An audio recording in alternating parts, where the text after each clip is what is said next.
Par les temps qui courent, moi, Benjamin Malocène, je vous mets au défi, qui que vous soyez, où que vous vous cachiez, quel que soit votre degré d'indifférence aux choses de ce monde, d'ignorer la dernière nouvelle, celle qui vient de sortir, la bien bonne, qui va faire grésiller les réseaux sociaux.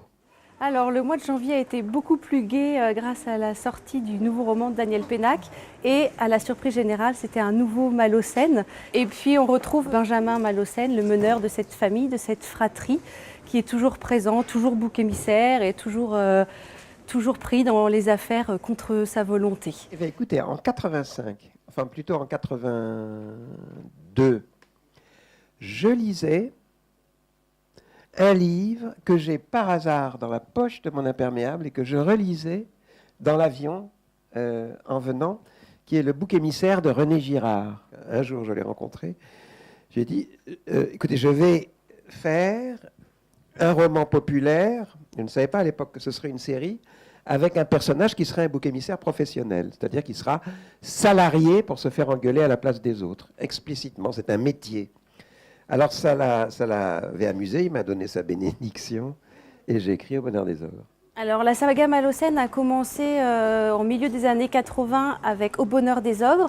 On suivit assez rapidement La Fée Carabine et La Petite Marchande de Prose. Et ensuite, dans les années 90, est sorti Monsieur Malocène au théâtre, Des chrétiens et des morts et Au fruit de la passion. Et depuis la fin des années 90, on pensait que la saga était terminée. Et Daniel Pénac a gentiment réécrit une suite avec les plus petits.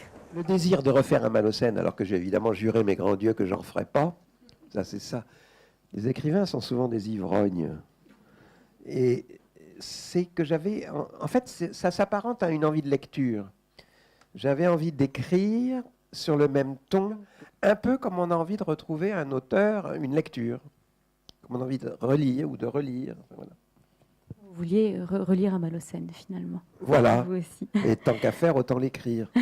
Puisque je ne peux pas vous le demander, vous ne me donnez jamais un coup de main. Alors, ce nouveau roman s'appelle Le cas Malocène. Volume 1, Ils m'ont menti.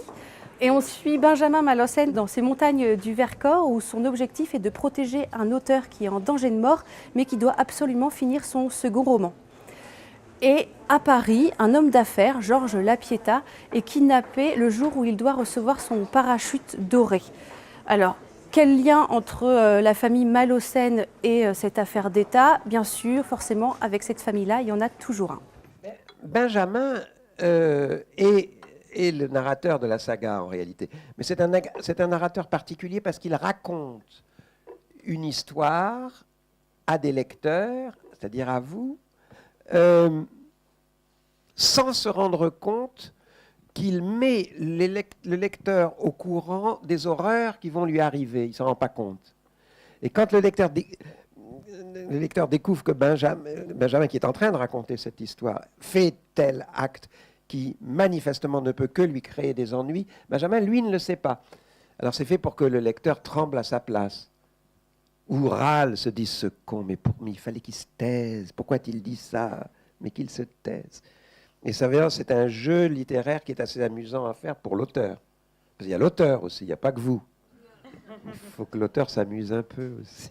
On retrouve toute l'ambiance malocénienne, ces histoires un petit peu rocambolesques, mais on rit, on pleure avec eux.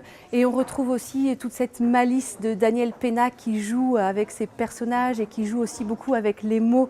Il y a beaucoup de jeux de mots, de création de mots. C'est vraiment un régal.